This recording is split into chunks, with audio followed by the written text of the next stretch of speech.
Deer viewers, good afternoon. Raj টিভির পক্ষ থেকে আপনাদের সবাইকে আমন্ত্রণ জানাচ্ছি আমি ডক্টর মলি।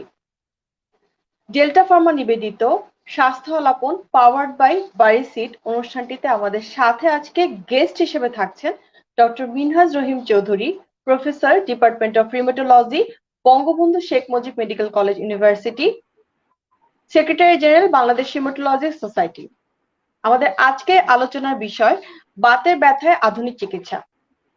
স্যার অলরেডি আমাদের সাথে স্ক্রিনে জয়েন করেছে। স্যার অনেক ধন্যবাদ আমাদের সাথে আজকে যোগদান করার জন্য। স্যার আপনাদের সকলকেও ধন্যবাদ। স্যার প্রথমে আমাদের আজকের যে টপিকসটা আমরা নির্ধারণ করেছি যে বাতের ব্যথা এবং আধুনিক চিকিৎসা। আমরা যদি স্যার আগে ডিজিজটাতে আসি, যে ফার্স্টে যে বাতের ব্যথা যখন আমরা বলছি, আমরা খুব কমনলি এটা আমরা অনেক শুনে থাকি যে বাতের ব্যথা করছে বা হাঁটুতে গিরাতে জয়েন্টে ব্যথা করছে। স্যার আপনি যদি একটু আমাদেরকে বুঝিয়ে বলেন প্রথমত যে আসলে বাতের ব্যথা আমরা কখন বলবো, এই বিষয়টি যদি একটু স্যার ক্লিয়ার করে দেন আমাদেরকে। ধন্যবাদ আপনাকে। আমরা আমাদের সাবজেক্ট থেকে বলি রিউমেটোলজি। রিউমেটোলজি হচ্ছে মেডিসিনের একটি শাখা, অন্যতম শাখা, এবং এর অধীনে প্রায় 600-র উপরে ছোট বড় কন্ডিশনস বা রোগ আছে। এখন যেমন আমি একটি উদাহরণ দিই, যে একজন সুস্থ মানুষ হঠাৎ করে দেখা গেল একদিন হয়তো একটা জয়েন্ট ফুলে গেল বা অনেকগুলো জয়েন্ট ফুলে গেল, হাতের ছোট ছোট জয়েন্ট গুলো ফুলে গেল, তীব্র ব্যথা হচ্ছে, অথবা পায়ের জয়েন্ট গুলো ফুলে গেল, এক বা একাধিক তীব্র ব্যথা হচ্ছে, তাহলে কিন্তু বুঝতে হবে যে এটা একটা রিউমেটোলজির সমস্যা হচ্ছে। এছাড়াও বিভিন্ন ভাবে এই উপসর্গ আসতে পারে, আমরা যেগুলোকে সাধারণ বাংলায় বাত ব্যথা বলি। যেমন কারো হয়তো কোমরে ব্যথা হচ্ছে, সকালে ঘুম থেকে উঠে দেখা গেল যে কোমরে প্রচুর ব্যথা, অথবা রাত্রে শোয়ার পরে এপাশ ওপাশ করতে গিয়ে ঘুমের মধ্যে ব্যথা টের পাওয়া যাচ্ছে। এগুলো কিন্তু সবই রিউমেটোলজির আওতাধীন বিভিন্ন ধরনের রোগ। তারপর একজন রোগী হয়তো অনেক সময় ব্যথা ছাড়াও, যেমন হয়তো উঠতে নিচু হয়ে বসলেন, উঠতে গেলে দেখলেন যে মাংসপেশির বা পায়ের দুর্বলতার জন্য উঠতে পারছেন না, সেটাও কিন্তু একটা রিউমেটোলজির আওতায় একটি রোগ। আবার বেশ কিছু রোগী আছেন যারা হয়তো একজন প্রথমে চর্ম স্কিন স্কিনে হয়তো দেখা যায় যে এক ধরনের স্কিনটা পুরু হয়ে যাচ্ছে, মোটা হয়ে যাচ্ছে, এবং রোগী হয়তো অনেক সময় দেখা যায় যে চর্মরোগ বিশেষজ্ঞের কাছে গেলেন, চর্মরোগ বিশেষজ্ঞ হয়তো এক সময় বুঝতে পারলেন যে এটা আসলে রিউমেটোলজির একটা রোগ, আমরা বলি স্ক্লেরোমা অথবা সিস্টেমিক স্ক্লেরোসিস, এই ধরনের একটা রোগ।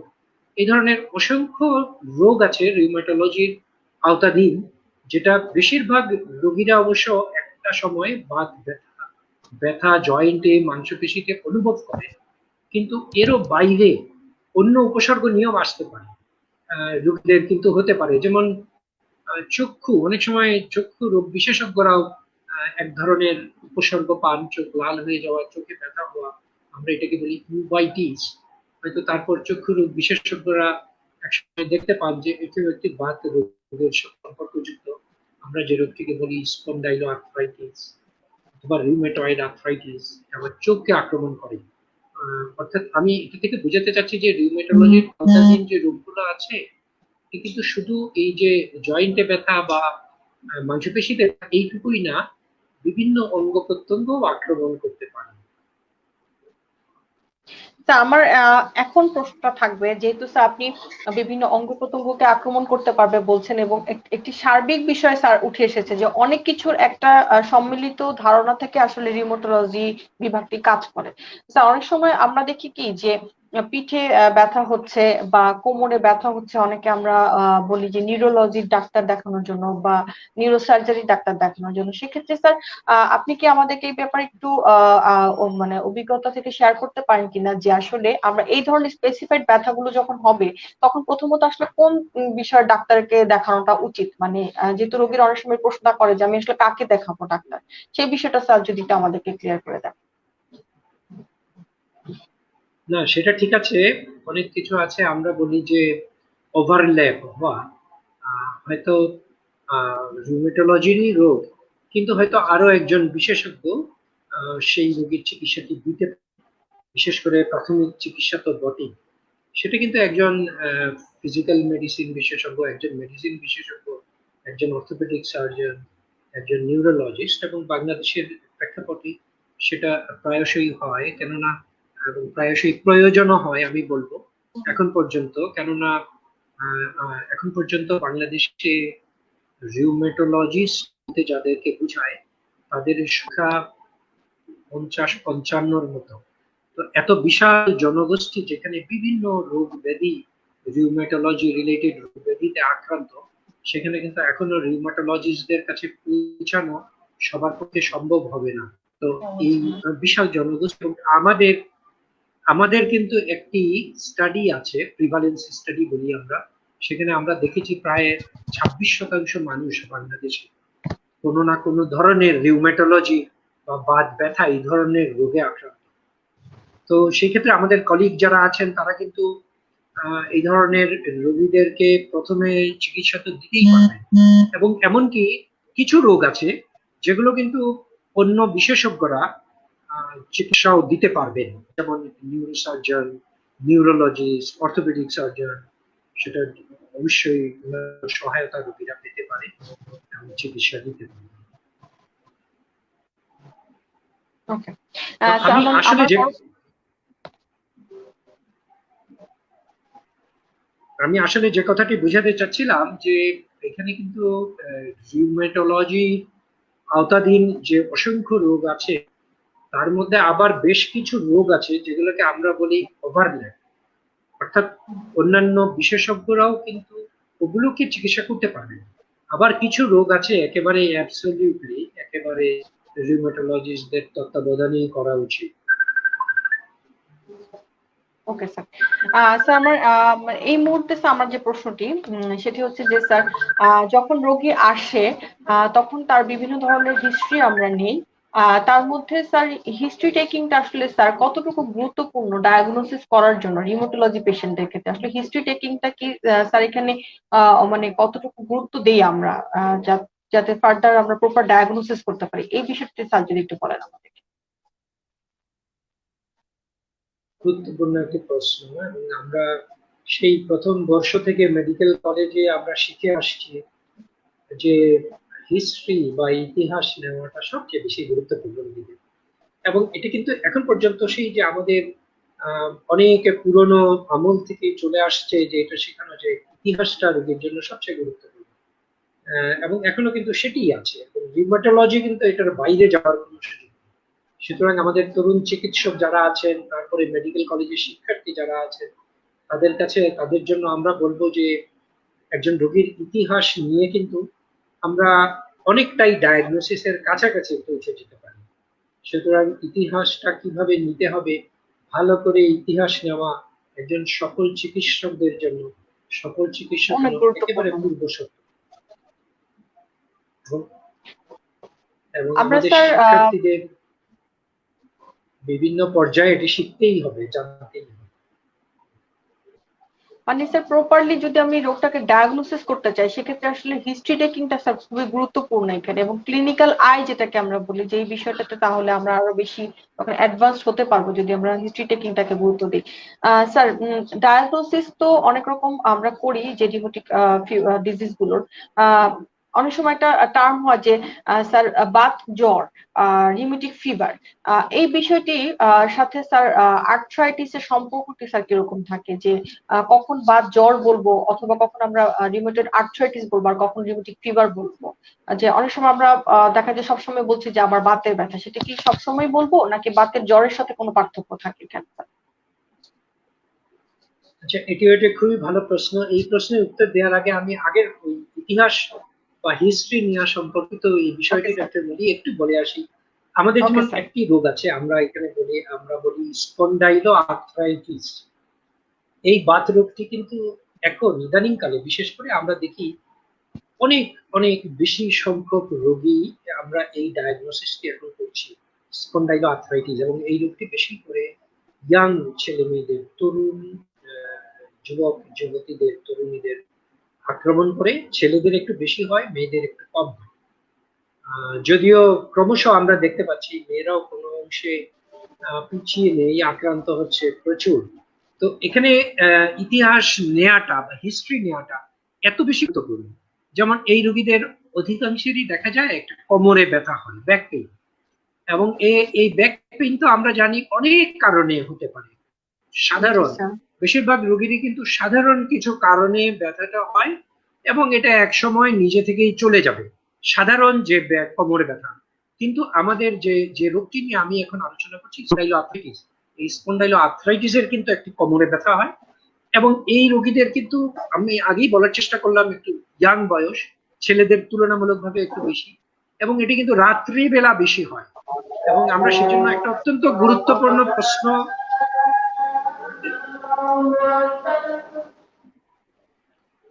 একটি অত্যন্ত গুরুত্বপূর্ণ প্রশ্ন করি যে এই ব্যথাটি আপনাকে ঘুম থেকে জাগিয়ে দেয় কিনা, রাত্রেবেলা ঘুম ভেঙে যায়, অথবা সকালে ঘুম থেকে উঠলে অনেক বেশি ব্যথা অনুভব করেন কিনা। যদি রোগীরা বলেন যে হ্যাঁ আমার রাত্রেবেলা ঘুম ভেঙে যায়, অথবা সকালে ঘুম থেকে উঠার পরে আমার ব্যথাটা বেশি হয়, তাহলে কিন্তু আমরা মিলিয়ে ফেলতে পারি যে এই রোগটি কিন্তু স্পন্ডাইলো আর্থ্রাইটিস হওয়ার সম্ভাবনা অনেক বেশি। তাহলে আমরা বলছিলাম যে যদি বয়স একটু কম হয়, তরুণ বয়সে হয়, তারপর ছেলেদের একটু বেশি হয়, এবং আমরা বিশ্রাম গেলে, অর্থাৎ শোয়ার পরে বেড়ে যাচ্ছে, অথবা সকালে ঘুম থেকে ওঠার পরে বেড়ে যাচ্ছে, অথবা অনেকক্ষণ বিশ্রাম নেওয়ার পরে বেড়ে যাচ্ছে, তাহলে কিন্তু এটা বুঝতে হবে যে স্পন্ডাইলো আর্থ্রাইটিস রোগটি হওয়ার সম্ভাবনা বেশি।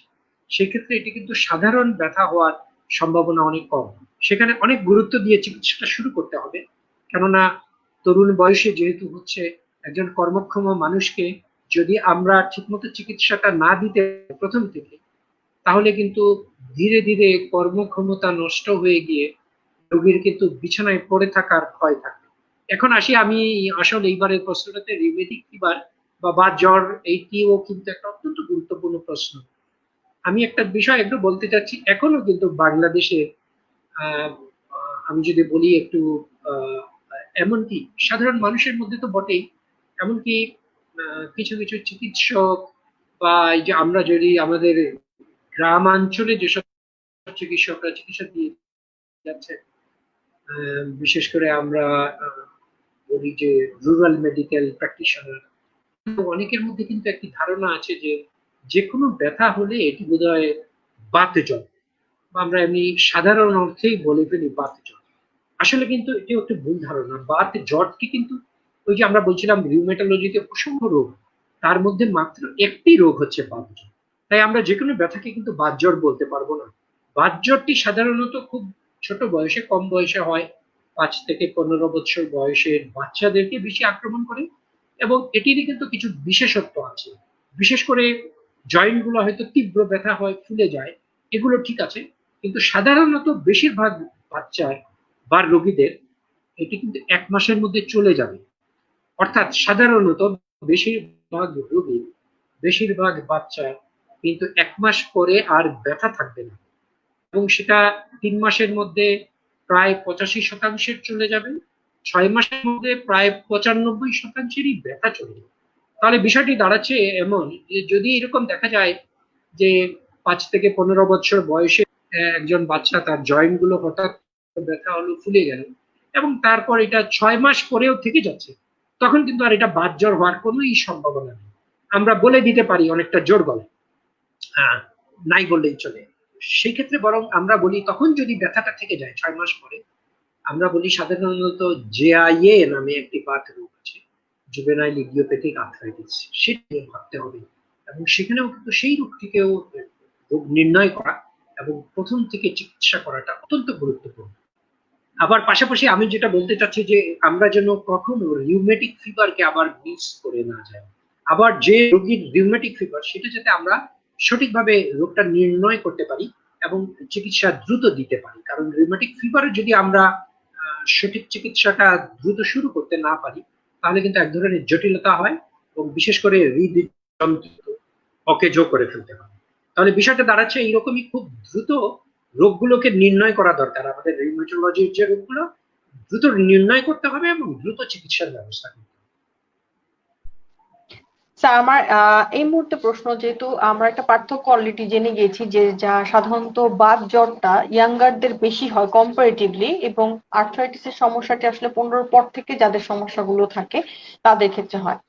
এবং আমরা কিছু পরীক্ষা নিরীক্ষা করে থাকি স্যার, এটাকে ফার্দার কনফার্মেশনের জন্য, যে পরীক্ষা নিরীক্ষা করার মাধ্যমে হয়তো আমরা ডায়াগনোসিসে যাই। স্যার, প্রাথমিকভাবে যদি অনেক আর্লি আমরা ডায়াগনোসিস করতে পারি, আমরা আর্লি থেকেই বলি, যদি আর্লি আমরা ডায়াগনোসিস করতে পারি রিউমেটয়েড আর্থ্রাইটিসের বা বাত ব্যথার, সেক্ষেত্রে আমরা ট্রিটমেন্ট প্রোটোকলটা কিভাবে আসলে স্টার্ট করি, মানে কিভাবে আমরা ট্রিটমেন্ট করবো, সেখানে কাউন্সিলিং এর বিষয়টা কি ইনক্লুডেড কিনা স্যার, সেটা একটু জানতে চাচ্ছি।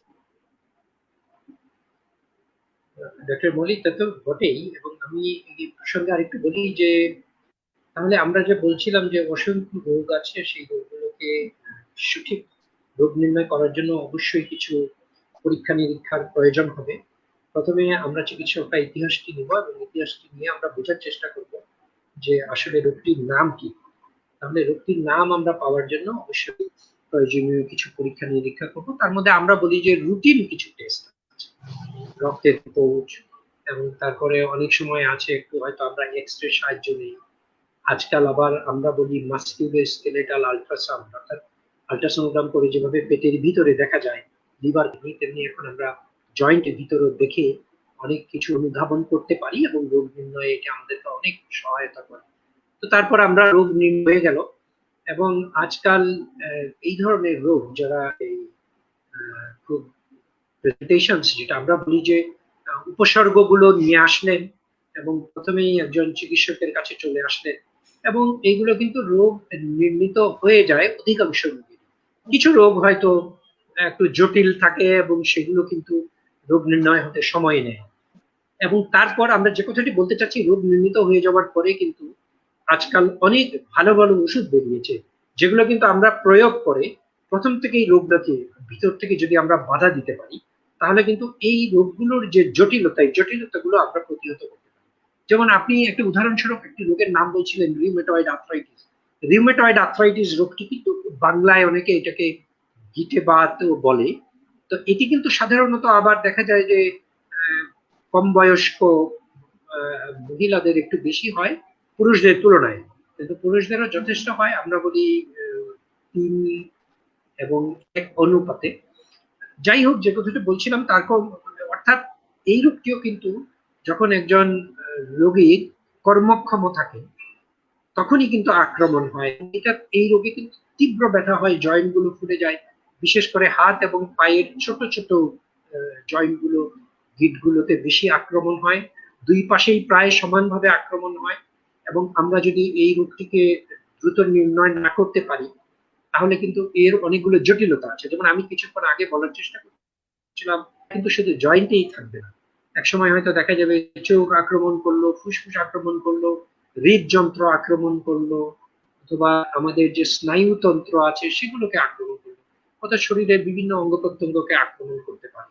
তাই এই দ্রুত রোগ নির্ণয় করে প্রথমেই আমরা জন্য বলি যে ড্যামেজ হওয়ার আগে, অর্থাৎ এই রোগটিকে আমরা লালন পালন করতে থাকি, তাহলে কিন্তু এই রোগটি ক্রমশ জটিলতা তৈরি করবে এবং জয়েন্ট গুলোকেও ড্যামেজ করে দেবে। একবার ড্যামেজ হয়ে গেলে তখন কিন্তু আর ফিরে আসা যায় না। তো আমি যে একটু আগে বলছিলাম যে উন্নত ওষুধগুলোর কথা, এই উন্নত ওষুধগুলো যেগুলো এই রোগগুলো, এই যে রিউমেটোলজির যে অসংখ্য রোগ আছে, rheumatoid arthritis, ankylosing spondylitis, spondyloarthritis, psoriatic arthritis, SLE বা systemic lupus erythematosus, polymyositis, dermatomyositis, systemic sclerosis, আমরা আগেই বললাম। এই সব রোগগুলোকে কিন্তু এখন প্রথম থেকেই আমরা বাধা দিতে পারি অসংখ্য উন্নত আধুনিক চিকিৎসার মাধ্যমে, যেগুলো প্রায় সবগুলোই এখন বাংলাদেশে পাওয়া যাচ্ছে। আমাদের আজকের আয়োজক যে ডেল্টা ফার্মা, আমাদের যে প্রোগ্রামটি আমরা আয়োজন করেছি যে স্বাস্থ্য আলাপন, এবং তাদের একটা স্পন্সর হচ্ছে আমাদের বারিসিটিন্যাব, যে জেনেরিক ড্রাগটি, সেটিও একটি ডিজিজ মডিফাইং ড্রাগ হিসেবে কাজ করছে। এবং এই ড্রাগের ভূমিকাটি আসলে স্যার বাতের ব্যথার সাথে কতটুকু সম্পর্কিত স্যার, সেটা যদি আমাদেরকে একটু বলেন, যে আসলে কতটুকু আমরা এই ওষুধটির ফাংশনটা আসলে ফাংশনাল রোলটা কি, এবং সেটা আসলে রিউমেটয়েড আর্থ্রাইটিসে কোনো ভূমিকা রাখে কিনা, সেটা নিয়ে যদি আমাদেরকে একটু বলেন। না, ধন্যবাদ। বারিসিটিনি একটি আধুনিক উন্নত ওষুধ, যেটার কথা, যে কথাটি আমি আগেই বলছিলাম। এই ধরনের অসংখ্য ওষুধ এখন বের হচ্ছে এবং বিগত প্রায় 20-25 বছর যাবৎ যে রিউমেটোলজি যে শাখাটি মেডিসিনে, সেখানে কিন্তু অভূতপূর্ব উন্নয়ন সাধিত হয়েছে। এবং এরই একটি উদাহরণ হচ্ছে এই নতুন ওষুধ, এবং এটি সারা পৃথিবীতে এখন রিউমেটয়েড আর্থ্রাইটিসের একটি অন্যতম ভালো ওষুধ হিসাবে প্রমাণিত, এবং বাংলাদেশেও এটি এখন পাওয়া যাচ্ছে। আমি অবশ্যই আমাদের ওষুধ কোম্পানিগুলোকে ধন্যবাদ দেব যারা এই ধরনের আধুনিক ওষুধগুলো বাজারে নিয়ে আসায় সচেষ্ট আছেন। এবং এই ওষুধটি কিন্তু জটিল রিউমেটয়েড আর্থ্রাইটিস, যে রোগটির কথা আপনি বলার চেষ্টা করছেন, যে জয়েন্ট গুলো যায়, তীব্র ব্যথা হয়, হাতের ছোট ছোট জয়েন্ট, পায়ের ছোট ছোট জয়েন্টে বেশি আক্রমণ হয়, এবং সকালে ঘুম থেকে উঠলে পা ফেলতে কষ্ট হয় রোগীদের, এবং রাত্রে ঘুমাতে পারেন না তীব্র ব্যথায়, তাদের জন্য কিন্তু অসাধারণ ফল বয়ে আনে। তবে আমি একটি কথা বলতে চাচ্ছি যে এই ওষুধগুলো দেওয়ার আগে অবশ্যই কিন্তু একজন বিশেষজ্ঞ চিকিৎসক, বিশেষজ্ঞ ডাক্তার পরামর্শ রিউমাটোলজিস্ট নিতে হবে। বা একজন ইন্টার্নিস্ট আগে সিদ্ধান্ত নেবেন যে এই ওষুধটি এই রোগীর জন্য প্রযোজ্য। এবং এর জন্য কিন্তু কিছু নিয়ম কানুন আছে, যেমন আমরা বলি ভ্যাকসিন দেয়া লাগে আজকাল। তো করোনা ভাইরাসেরও ভ্যাকসিনের কথা শুনে থাকবেন, সবাই অধীর আগ্রহে অপেক্ষা করছে। ঠিক তেমনি আমাদের এই রিউমেটোলজির যে রোগগুলো, এই রোগগুলোতে কিন্তু ভালো চিকিৎসায় যাওয়ার আগে আমাদেরকে ভ্যাকসিন দিয়ে নিতে হয়, যেমন নিউমোনিয়া এবং ইনফ্লুয়েঞ্জার ভ্যাকসিন দিতে হয়। আর আমরা আরেকটি পরীক্ষা করি, যেটাকে আমরা বলি কোয়ান্টিফেরন টিবি গোল্ড প্লাস টেস্ট, অর্থাৎ লুকানো টিবির জীবাণু আছে কিনা। এগুলো থাকলে তখন চিকিৎসাটা একটু ভিন্ন হবে। তো সেটাও আবার দেখে নিয়ে তারপরে এইসব উন্নত আধুনিক চিকিৎসা আমরা যদি প্রয়োগ করতে পারি আমাদের রোগীকে, তাহলে প্রায় স্বাভাবিক জীবনযাপন করা কিন্তু এখন সম্ভব। সম্ভব। সম্ভব। স্যার, একটু আর যোগ করি যে যে আসলে স্যার, ডাক্তার মলি, আমি কি আরেকটি বিষয় একটু অবশ্যই, বলতে পারি অবশ্যই, বারিসিটিনিব নিয়ে? অবশ্যই, অবশ্যই স্যার, অবশ্যই স্যার। আচ্ছা, আচ্ছা, বারিসিটিনিবের আরেকটি গুণ হচ্ছে কিন্তু আজকাল পৃথিবীর বিভিন্ন দেশে এই বারিসিটিনিব নিয়ে চেষ্টা করা হচ্ছে যে বারিসিটিনিব কোভিডে কাজ করে কিনা। করোনা ভাইরাসে আচ্ছা। বিশেষ করে জটিল রোগীদের ক্ষেত্রে, যাদেরকে আমরা বলি মডারেট টু সিভিয়ার, অর্থাৎ জটিল পর্যায়ে রোগটা চলে গেল, সেই অবস্থায় কাজ করে কিনা এটা নিয়ে কিন্তু পৃথিবীর অসংখ্য জায়গায় এই একটু পরীক্ষা নিরীক্ষা হচ্ছে। এবং আপনারা জেনে আনন্দিত হবেন যে বাংলাদেশেও আমরা এই বারিসিটিনিব কোভিড রোগীদের উপরে কাজ করে কিনা এটা নিয়ে একটু আমরা রিসার্চ বা স্টাডি করার পর্যায়ে আছি। আমরা চেষ্টা করছি যে এই ওষুধটি কাজ করে কিনা এটা দেখার। সো আমরা আশা করি স্যার, যদি এই ধরনের বিষয়গুলো নিয়ে গবেষণা বা রিসার্চ হয়, আমরা একটা ফল বের করে নিয়ে আসতে পারবো, একটা রেজাল্টে আমরা আসতে পারবো। বিকজ এখনো যেহেতু করোনাটা অলরেডি 7-8 মাস হয়েছে, একটি রিসার্চের ফুল প্রোটোকল মেনটেন করতে কিছু সময় প্রয়োজন হয়। তো ওই সময় পর্যন্ত অপেক্ষা করে হয়তো আমরা স্যার একটা রেজাল্ট আসতে পারবো যে আসলে কতটুকু এটা করোনার কোভিড-19 পজিটিভ রোগীদের জন্য বা করোনাতে কতটুকু এটা পজিটিভ ভূমিকা পালন করছে সেই বিষয়টিতে। তার আরেকটি কোশ্চেন আপনার কাছে আমার থাকবে যে বাতের ব্যথার যে রোগীগুলো আপনাদের কাছে স্যার প্রাইমারি আসে, তাদেরকে আমরা আসলে প্রাথমিক পর্যায়ে আসলে কি ধরনের মেডিকেশন গুলো দিই? আমরা কি এমনিতেই মেডিকেশন ছাড়াও কি লাইফস্টাইল মডিফিকেশন অথবা তাদের এক্সারসাইজ বা ফিজিক্যাল অ্যাক্টিভিটি এই বিষয়গুলোতে কি কোনো ভূমিকা আমরা পালন করতে বলি কিনা রোগীকে?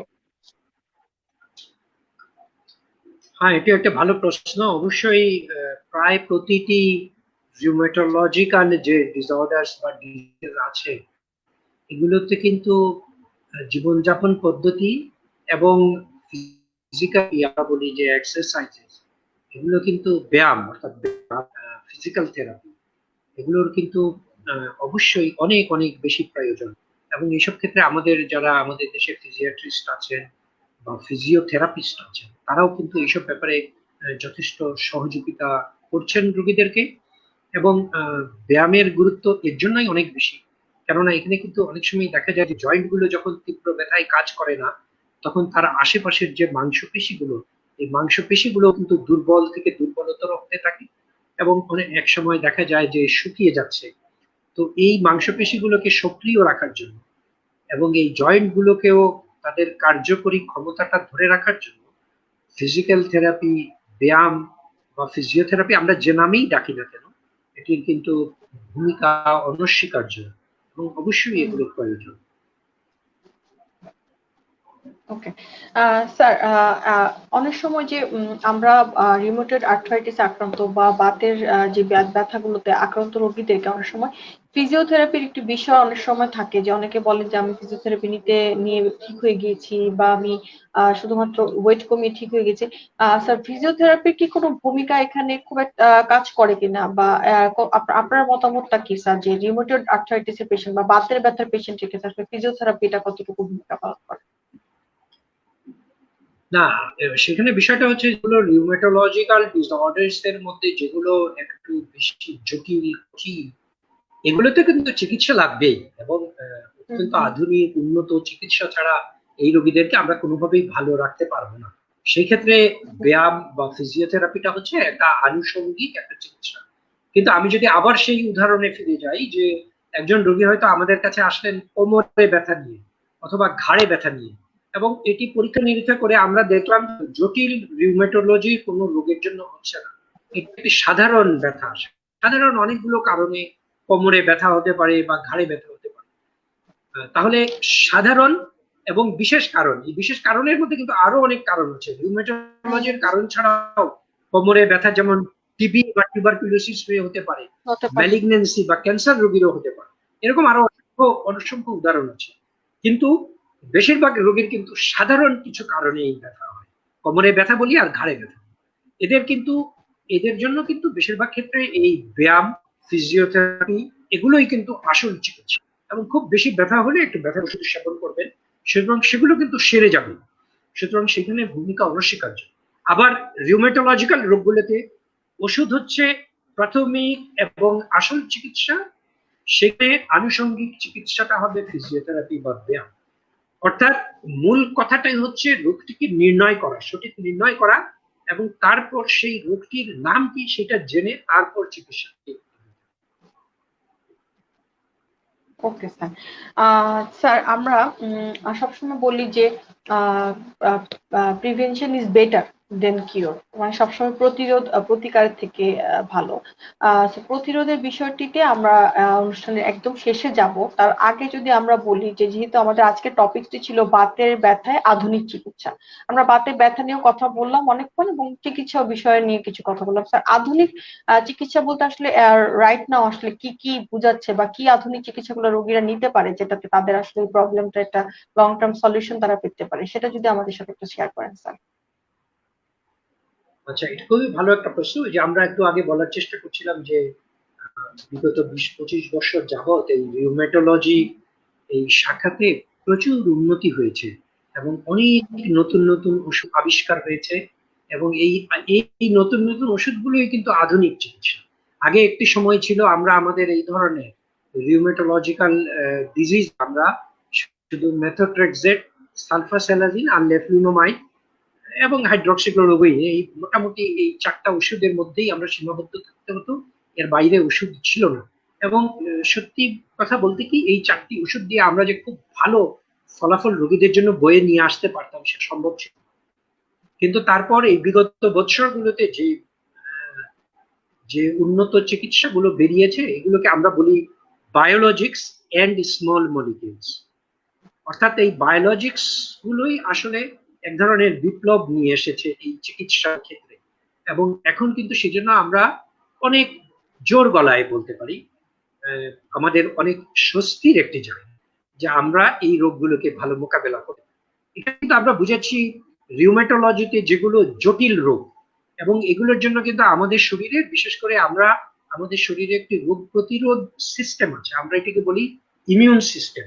এই ইমিউন সিস্টেমের দায়িত্ব হচ্ছে আমার শরীরকে বিভিন্ন রোগ জীবাণুর হাত থেকে পাহারা দেওয়া। এই যে আমরা বলি এখন কোভিড, এইগুলোও কিন্তু এই ইমিউন সিস্টেমই বিকল হয়ে যায় দায়ী। এমনি রিউমেটোলজির রোগগুলোতে কিন্তু এই ইমিউন সিস্টেমকে বিকল করে দিয়েই ঘটনাটা ঘটে। এখন কেন হয়? দেখা যায় যে আমাদের যে যার দায়িত্ব হচ্ছে আমার শরীরকে পাহারা দিবে বিভিন্ন রোগ জীবাণুর হাত থেকে, সেই ইমিউন সিস্টেম কোথায় পাহারা দিবে তা না করে হঠাৎ করে পাগলামো শুরু করে, এবং আমার শরীরের জয়েন্ট গুলোকে বা অন্যান্য অঙ্গ প্রত্যঙ্গকে আক্রমণ করে এইসব রোগ তৈরি করে ফেলে। তো আমাদের যে আধুনিক বা উন্নত চিকিৎসা যেগুলো দিয়েছে, সেগুলোর কিন্তু মূল কাজ হচ্ছে এই ইমিউন সিস্টেমকে বাধা দেওয়া। অর্থাৎ আমাদের যে ইমিউন সিস্টেম যে আমার সাথে পাগলামো করলো, আমার শরীরের সাথে প্রতারণা করলো, তাকে কিন্তু শক্ত হাতে দমন করা হচ্ছে আমাদের এই আধুনিক চিকিৎসার মূল কাজ। সো স্যার, আমরা যে এই যে কোভিড-19 এর সিচুয়েশনটাতে এখন আছি, আমরা বর্তমানে পেন্ডেমিক সিচুয়েশন আছে, আমরা লকডাউন যেহেতু উঠে গিয়েছে এবং অনেক রোগী আরো বেশি এক্সপোজার আসছে এবং অনেক রোগী নিউ নিউ বাড়ছে কোভিড-19 পজিটিভ হয়ে। এতে করে কি স্যার আপনার কাছে মনে হয়েছে যে বাতের ব্যথার সমস্যা কি আরো বেড়েছে, বা এই লকডাউনের পরে কোভিড-19 সিচুয়েশনে অন্যান্য সময় থেকে পেশেন্টের সংখ্যা আরো বেড়েছে এই বিষয়গুলোতে, এরকম কি স্যার আপনি পেয়েছেন কিনা? আপনি জেনে আনন্দিত হবেন যে আমাদের রিউমেটোলজি সোসাইটি এবং রিউমেটোলজি বিভাগ বঙ্গবন্ধু শেখ মুজিব মেডিকেল বিশ্ববিদ্যালয় আমরা একটি স্টাডি, অর্থাৎ আমরা একটা স্টাডি বা রিসার্চ ওয়ার্ক আমরা হাতে নিয়েছি, যেটিতে আমরা দেখব আসলে আমাদের রিউমেটোলজির রোগীদের কি হচ্ছে করোনায়। তাহলে ফলাফল আমরা যখন পাবো, আমরা এটা নিয়ে এগুচ্ছি করছি, আমরা এটার ফলাফল যখন পাবো তখন আরো আমরা আসলে বুঝতে পারবো যে কি হলো আমাদের। তবে মানে এখন একটা পর্যন্ত আমাদের ধারণা যে অন্য সাধারণ মানুষরা যেভাবে আক্রান্ত হচ্ছে, আমাদের রিউমেটোলজির পেশেন্টরাও সেভাবে আক্রান্ত হচ্ছে।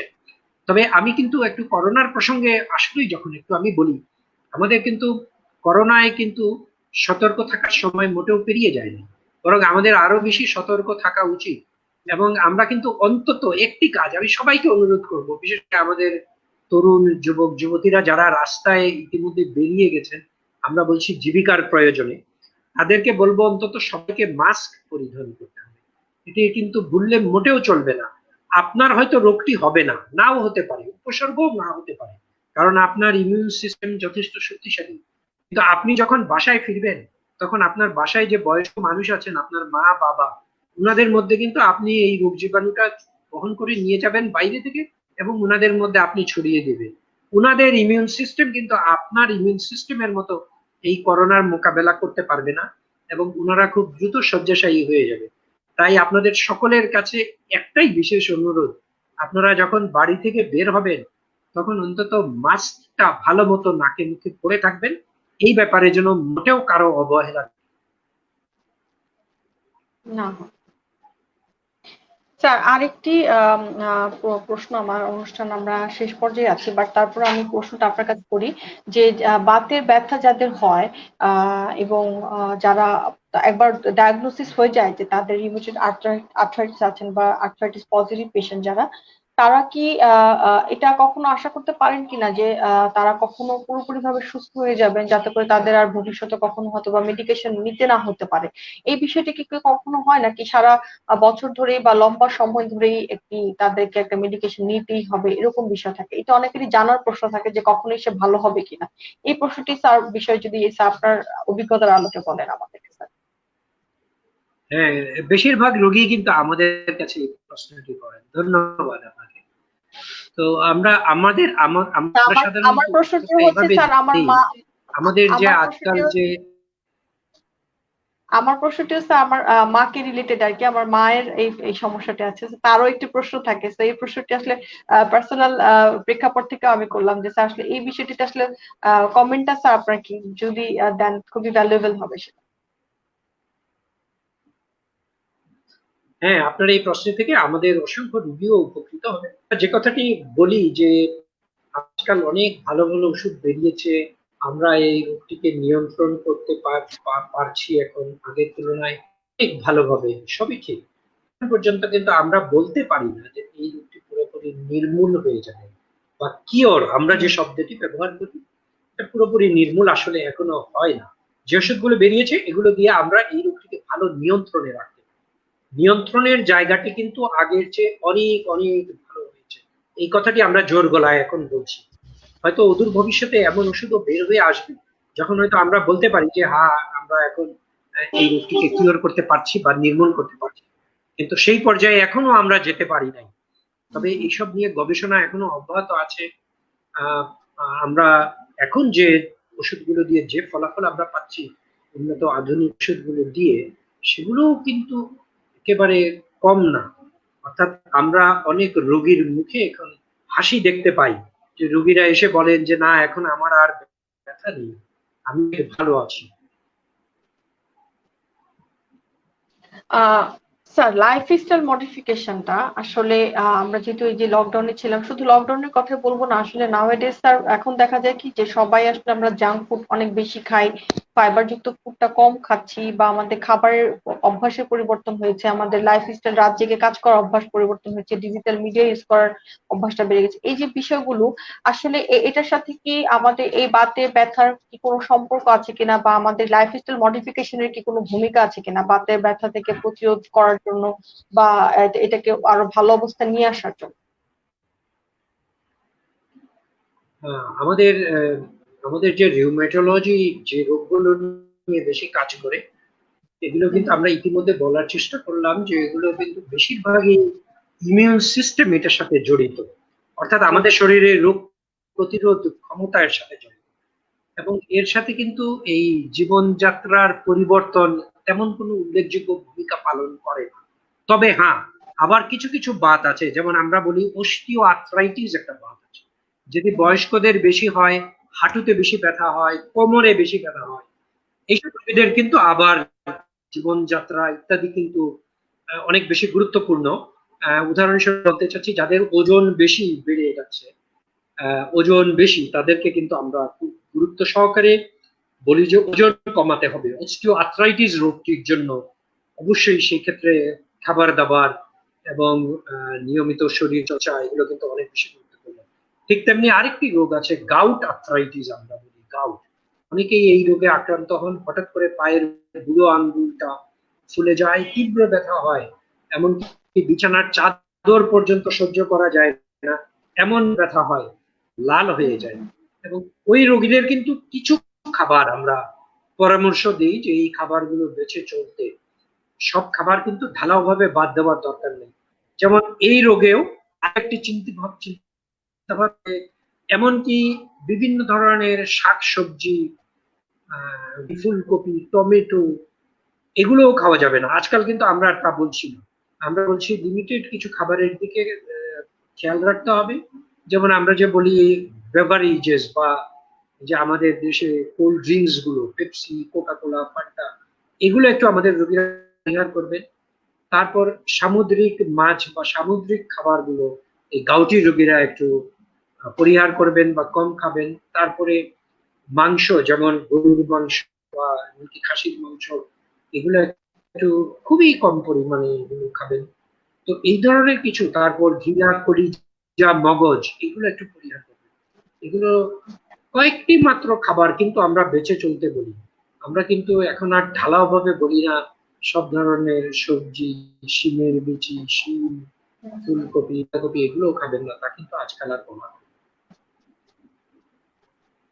স্যার, আমরা আমাদের আজকের যে বিষয়টি ছিল বাতের ব্যথায় আধুনিক চিকিৎসা, এটি নিয়ে আপনার কাছ থেকে অনেক সার্বিকভাবে অনেক কিছু জানতে পারলাম। আমরা স্যার অনুষ্ঠানের একদমই শেষ পর্যায়ে আছি স্যার। আমাদের আজকের বিষয়টি নিয়ে স্যার দর্শকদের উদ্দেশ্যে যদি আপনার শেষ কোনো মতামত থাকে আপনি শেয়ার করতে পারেন স্যার।